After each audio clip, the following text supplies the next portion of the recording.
بسم اللہ الرحمن الرحیم۔ یہ پہلا چیپٹر ہے اس کتاب کا۔ اس چیپٹر کا نام ہے زمینہ فراہم تھا یا زمین تیار ہے۔ میں شاید صرف 5 یا 6 سال کا تھا جب میری ماں نے مجھے پہلی بار جناب آدم کی خلقت کے بارے میں بتایا اور بتایا کہ اللہ سبحانہ و تعالیٰ نے کیسے جناب آدم کو خلق کیا، اور اس کے بعد وہ بارہا ہمیں نبیوں کی اور رسولوں کے قصے سنایا کرتی تھی، قصص الانبیاء والی کتاب سے، اور ہمیں بتاتی تھیں کہ کس طرح وہ لوگوں کی ہدایت کرتے تھے اور خدا کی اطاعت کی طرف بلاتے تھے۔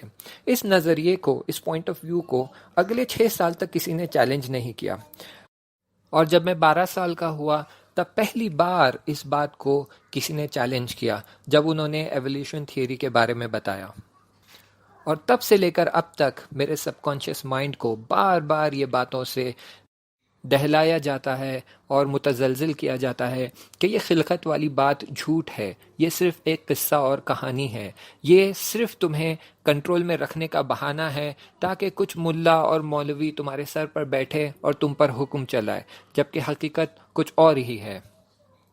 بار بار اسکول میں ہمیں بتایا جاتا تھا کہ میتھس اور سائنس بہت ہی دقیق اور پریسائز ہے اور یہ کبھی غلط نہیں ہو سکتے، تم کبھی سائنس پر انگلی نہیں اٹھا سکتے، تم چاہے تو خدا پر انگلی اٹھا سکتے ہو، خدا کے بارے میں سوال پوچھ سکتے ہو، لیکن سائنس کی طرف انگلی اٹھا کر یہ نہیں کہہ سکتے کہ سائنس غلط ہے۔ اور یہ اتنا ٹھوس ٹھوس کر ہمارے ذہن میں بھرا جاتا تھا کہ جب میں بڑا ہوا تو میں ہر اسلامک بات جو میرے سامنے رکھی جاتی، اگر وہ سائنٹیفک بات سے میل نہیں کرتی، اس سے میچ نہیں ہوتی، تو میں اسے فوراً ٹھکرا دیتا۔ میں صرف اسی بات کو مانتا جو سائنٹیفک باتوں کے حساب سے چلتی۔ جیسے کہ جب میں تقریباً 14 یا 15 سال کا تھا تب میرے ایک دوست نے مجھے بتایا کہ کیا تم جانتے ہو خانہ کعبہ دنیا کے دقیق سینٹر میں ہے، بالکل اس طرح سے کہ اگر تم پوری دنیا کو ماپو گے تو اس کا جو بالکل سینٹر کا نقطہ ہے وہاں پر خانہ کعبہ ہے۔ تو میں نے کہا کیا بکواس کر رہے ہو، کیا سائنس نے یہ بات ثابت کی ہے؟ اگر نہیں کی ہے تو یہ صرف بہانے اور قصے کہانیاں ہیں۔ جب تک سائنس یہ بات پروو نہیں کرتی میں اس بات کو نہیں مانوں گا۔ میرے لیے یہ بات تھی کہ اسلام ایک اچھی چیز ہے، ہونا چاہیے، دین پر ایمان ہونا چاہیے، لیکن اسلام پریکٹیکل نہیں ہے۔ مجھے وہ سارے مورل سٹوریز اور قصے یاد ہے جو میری ماں نے مجھے سنائی تھی۔ میں تب بہت چھوٹا تھا، شاید 8 سال کا تھا۔ وہ ہمیں برکت کے بارے میں بتا رہی تھی کہ کیسے جب تم غریبوں کی مدد کرتے ہو اور ضرورت مند افراد کو پیسے دیتے ہو اور مدد کرتے ہو تو خدا تمہاری روزی روٹی میں برکت عطا کرتا ہے۔ ایک دن ایک فقیر ہمارے گھر کے دروازے پر دستک دینے لگا۔ جب میں نے دروازہ کھولا تو وہ یہ کہہ رہا تھا اگر تم 1 دو گے تو اللہ تمہیں 10 دے گا۔ جب میں نے یہ بات سنی تو میرے لیے تو بہت ہی اچھی ڈیل تھی کہ اگر میں 1 روپیہ دوں گا تو خدا مجھے 10 روپیہ دیں گا، اس سے زیادہ فائدہ کیا ہو سکتا ہے؟ تو فوراً میں نے اپنے جیب سے اپنی پاکٹ منی نکال کر اس فقیر کو دے دی۔ پھر جب اگلے دن میں سو کر اٹھا تو سب سے پہلی چیز میں نے اپنے تکیے کے نیچے چیک کیا کہ کیا وہاں 10 روپے کی نوٹ ہے بھی یا نہیں بھی، لیکن وہاں کچھ نہیں تھا، زیرو، کچھ بھی نہیں تھا۔ مجھے لگا مجھ سے جھوٹ کہا گیا ہے، مجھے لگا کسی نے مجھے دھوکہ دے کر میرے پیسے مجھ سے چھین لیے، میرے پیسے مجھ سے چرا لیے، اور پھر فوراً میں اس نتیجے پہ پہنچ گیا کہ خدا اپنی پرومس نہیں رکھتا۔ خدا نے کہا تھا، قرآن میں بھی کہا تھا کہ اگر تم خدا کی راہ میں خرچ کرو گے تو خدا تمہیں دے گا۔ میں نے دیا ہے خدا کی راہ میں، لیکن خدا نے مجھے نہیں لوٹایا۔ ایسے ہی فراوان قصے ہوتے گئے اور مورد پیش آتے گئے جہاں پر بارہا میں دیکھ رہا تھا کہ اسلام نے جو بتایا وہ عملی زندگی میں پریکٹیکل نہیں تھا۔ بہت ساری چیزیں تھی جو قرآن کہتا تھا کہ تم یہ کرو تو خدا تمہیں وہ کرے گا، تم ایسے کرو گے تو خدا تمہیں ویسے دے گا، اور میں بارہا وہ کرتا گیا اور اپنی زندگی میں دیکھ رہا تھا کہ ویسا کوئی نتیجہ جو قرآن بتا رہا ہے حاصل نہیں ہو رہا ہے۔ تو میرا جو یہ ذہن بنا ہوا تھا کہ اسلام بہت اچھی چیز ہے، دین ہے، سننے والی اور ایمان رکھنے والی چیز ہے، لیکن پریکٹیکل نہیں ہے، وہ عقیدہ سٹرونگ ہوتا گیا۔ دن بدن میں دیکھ رہا تھا کہ اسلام کی بتائی ہوئی باتیں غلط ثابت ہو رہی تھی۔ جیسے کہ جب میں چھوٹا تھا تو ایک دن امتحان کے لیے میں ٹھیک سے پڑھائی نہیں کر پایا، اور صبح جب امتحان دینے کے لیے جا رہا تھا تو میں بیٹھا بیٹھا رو رہا تھا، تو مجھ سے کہا گیا کہ گھبراؤ مت، اگر تم نے ٹھیک سے پریپیئر نہیں بھی کیا ہے تو اللہ سے دعا کرو اور اللہ سے مدد مانگو، انشاءاللہ سب ٹھیک ہو جائے گا۔ میں سارا رستہ اسکول پہنچنے تک اللہ سبحانہ و تعالیٰ سے بہت گڑ گڑا کر دعا مانگ رہا تھا، جیسے کہ میں نے کبھی اس سے پہلے دعا نہ مانگی ہو۔ اور پھر دعا مانگتے مانگتے جب میں نے سوچا کہ خدا اگر مدد ہی کرنے والا ہے تو کیوں میں 80% سکور مانگوں، کیوں نہ میں سیدھے سیدھے 100% سکور مانگوں۔ لیکن جب کریکشن کے بعد پیپرز مجھے ملے تو مجھے 100% نہیں، 80% بھی نہیں، 70% بھی نہیں، بلکہ بالکل وہی ملا جتنا میں نے ایگزام میں لکھا تھا۔ تو پھر میں سوچنے لگا وہ ساری دعاؤں کا کیا ہوا؟ میں جو اتنا گڑ گڑا کر رو رو کر خدا سے دعا مانگ رہا تھا، یہ ساری دعائیں کیا ہوئی؟ وہ کہاں چلی گئی؟ کیا میں نے غلط ٹائم پر دعا مانگی ہے؟ یا پھر جب میں دعا مانگ رہا تھا تو کیا خدا کسی اور کام میں بزی تھا؟ یا پھر میں نے اتنی شدت سے اور اتنی گڑ گڑا کر دعائیں نہیں مانگی جتنی مانگنی چاہیے تھی؟ بالآخر کیا ہوا؟ مجھے کیوں اتنے مارکس نہیں ملے؟ کیوں مجھے بتایا گیا تھا کہ اگر پریپریشن نہیں کیا اور خدا سے دعا کرو گے تب بھی کامیابی حاصل ہوگی؟ اے کاش کوئی مجھے اس وقت صحیح بتا دیتا کہ دیکھو یہ اس طرح نہیں ہوتا ہے کہ تم صرف 50% کویسچنز کے آنسر لکھ کر آؤ اور اس کے بعد گڑ گڑا کر دعا مانگو اور یہ امید کرو کہ 100% تمہیں مارکس مل جائیں گے۔ یہ اس طرح نہیں ہوتا ہے، بلکہ تمہیں پوری کوشش کرنی ہوتی ہے، اور اس کے بعد کچھ نقائص اگر باقی رہ جاتے ہیں 1% یا 2%، تب اس کو خدا پورا کرتا ہے، بلکہ ہمیں اس طرح کبھی نہیں بتایا گیا۔ جو بھی بتایا جاتا وہ سب کچھ بہت ہی ویگ اور دھندلے انداز میں بتایا گیا تھا، اور ہمارا معصوم دماغ نہ جانے کیا کیا خیالی پلاؤ بناتا تھا۔ وہ یہ سوچنے لگتا تھا کہ تم جتنا کم کر سکتے ہو اتنا کم کرو، باقی خدا سے دعا کرو اور خدا سے مدد مانگو، سب کچھ ٹھیک ہو جائے گا۔ کیوں نہیں؟ کیونکہ جو کام میں ادھورا چھوڑ دیتا ہوں وہ میری والدہ ہمیشہ پورا کر دیتی ہے، اور خود میری والدہ نے بتایا ہے کہ اللہ کے دل میں 70 ماؤں سے بھی زیادہ پیار ہے۔ تو اگر ایک ماں میرے سارے ناقائص کام کو پوری کر سکتی ہے تو وہ شے جس کے دل میں 70 ماؤں کا پیار ہے، پھر تو وہ میرے سارے تمام ناقائص کو اور کمیوں کو پورا کر دے گا۔ لیکن میرا چھوٹا سا دماغ اتنی بات تو سمجھتا تھا کہ اگر کسی کام کو میں چاہتا ہوں کہ اپنا بتاؤں تو اس میں کچھ نہ کچھ کنٹریبیوشن تو مجھے کرنا پڑے گا۔ اسی لیے میں یہ سوچتا تھا کہ 15-20% اگر میں انجام دے دوں اور باقی خدا کے اوپر چھوڑ دوں تب مجھے وہ کامیابی حاصل ہو جائے گی۔ ایک کے بعد ایک اس طرح کے حادثے ہوتے گئے، اور میں دیکھتا تھا کہ جو لوگ خدا پر ایمان نہیں رکھتے اور خدا سے توکل نہیں کرتے اور اس پر بھروسہ نہیں رکھتے، وہ لوگ اپنے کام میں بہت اچھے سے پرفارم کرتے اور انہیں بڑی بڑی کامیابی حاصل ہوتی، جبکہ میں ہمیشہ صرف ایک ایوریج پرفارمر رہتا تھا، کیونکہ ہر وقت کوئی کام سامنے آ جاتا، کوئی امتحان سامنے آ جاتا تو میں کوشش کرتا اور ساتھ ہی ساتھ خدا سے دعا کر کر باقی کا معاملہ خدا کے حال پر چھوڑ دیتا تھا۔ جتنا زیادہ میں خدا سے توکل کرتا، جتنا زیادہ میں خدا پر بھروسہ کرتا، اتنا ہی برا میں اپنے ایگزام میں اور اپنے کام میں پرفارم کرتا جاتا تھا۔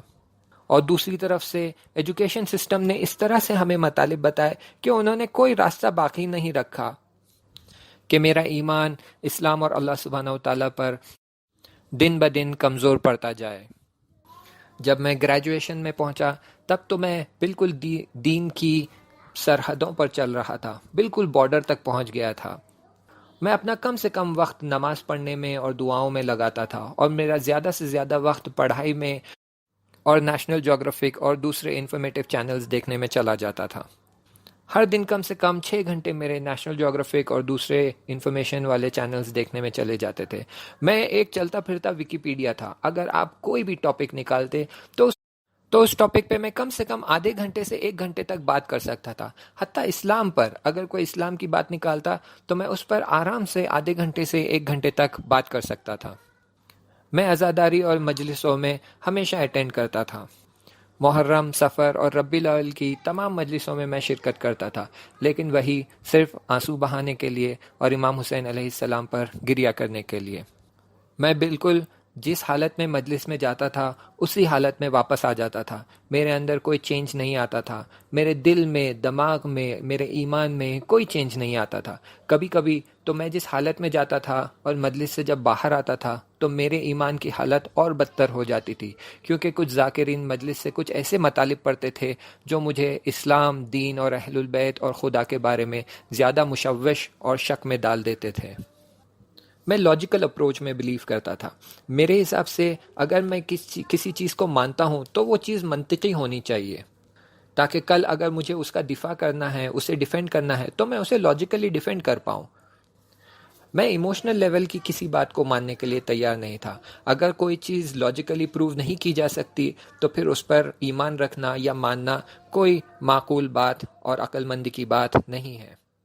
میں بارہا دیکھتا تھا لوگ رسم و رسومات کو فالو کرتے تھے، ٹریڈیشنز کو فالو کرتے تھے، جو بالکل عقل کے خلاف ہے. میرے پاس اتنے سوال تھے کہ میرے پاس ایک الگ سے کتاب تھی جس میں میں سارے سوال لکھا کرتا تھا، اور میں بارہا جب بھی موقع ملتا تو ذاکرین کے پاس جاتا، حتیٰ علماء کے پاس جاتا اور ان سے یہ سوال پوچھتا. میں شاید اس وقت 13 یا 14 سال کا تھا، لیکن یہ سارے لوگ مجھے ڈسمس کر دیتے اور کہتے کہ ابھی تم ان سوالوں کے لیے بہت ہی کم عمر ہو، یا پھر یہ کہتے کہ یہ سوال بہت ہی معمولی سوال ہے، یا پھر یہ کہتے کہ کس طرح کے بکواس سوال لے کر آ رہے ہو. اور اگر خود عالم مجھے نہ بھگاتے تو عالم اور مولانا کے اطراف جو لوگ کھڑے ہیں وہ مجھے بھگا دیتے. کہتے تھے مولانا ان چیزوں کے لیے وقت برباد نہ کریے، آئیے آئیے کھانا تیار ہے، گرما گرم کھانا کھانے چلیے. سرپرائزنگلی مجھے یاد نہیں ہے کسی بھی ذاکر نے یہ کہا ہوگا کہ رک جاؤ، کیوں اس لڑکے کو بھگا رہے ہو، بلکہ پوچھنے دو، اسے جو سوال پوچھنا ہے پوچھنے دو، اور ہم کوشش کریں گے اس کا جواب دینے کے لیے. کیونکہ امام علی علیہ السلام نے نہج البلاغہ میں کہا ہے کہ سوال علم کے خزانوں کی چابی ہے، تو اسے پوچھنے دو اپنے سوال. میں اسلام کے حقیقی علم کے لیے ترس رہا تھا، تڑپ رہا تھا، لیکن کچھ بھی فراہم نہیں تھا، کچھ بھی موجود نہیں تھا. تو بس میں اسلام سے نا امید ہونے لگا تھا.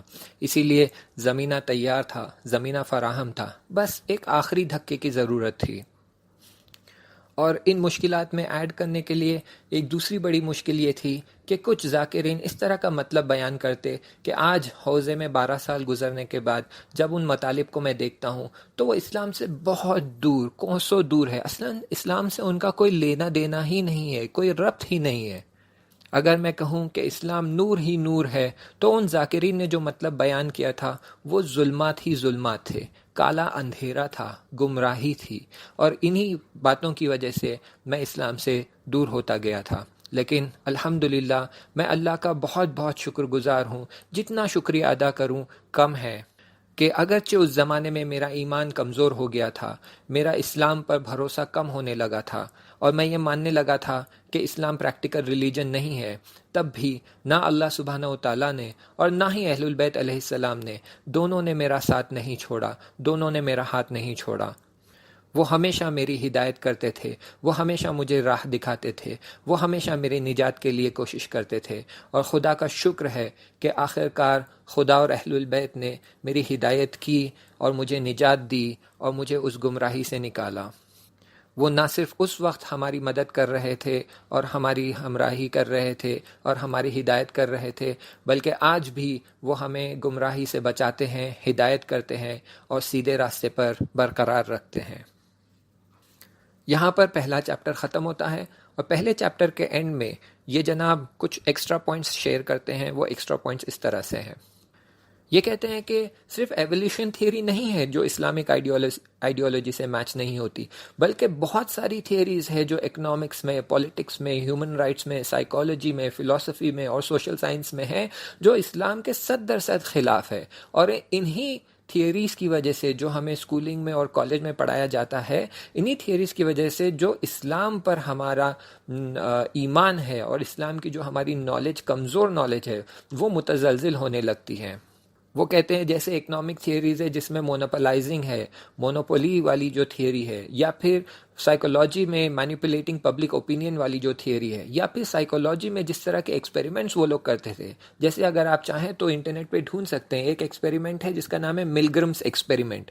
وہ آپ دیکھیں گے تو آپ سرپرائز ہو جائیں گے کہ کس طرح غیر انسانی طور کے ایکسپیریمنٹس ہوتے تھے. یا پھر اسٹینفورڈ پریزن ایکسپیریمنٹ، یہ دوسرا اور ایک ایکسپیریمنٹ ہے جو آپ انٹرنیٹ پہ ڈھونڈ سکتے ہیں کہ کس طرح غیر انسانی انداز سے ایکسپیریمنٹس کیے جاتے تھے. اور یہ سارے ایکسپیریمنٹس 100% اسلامک آئیڈیالوجی کے خلاف ہے.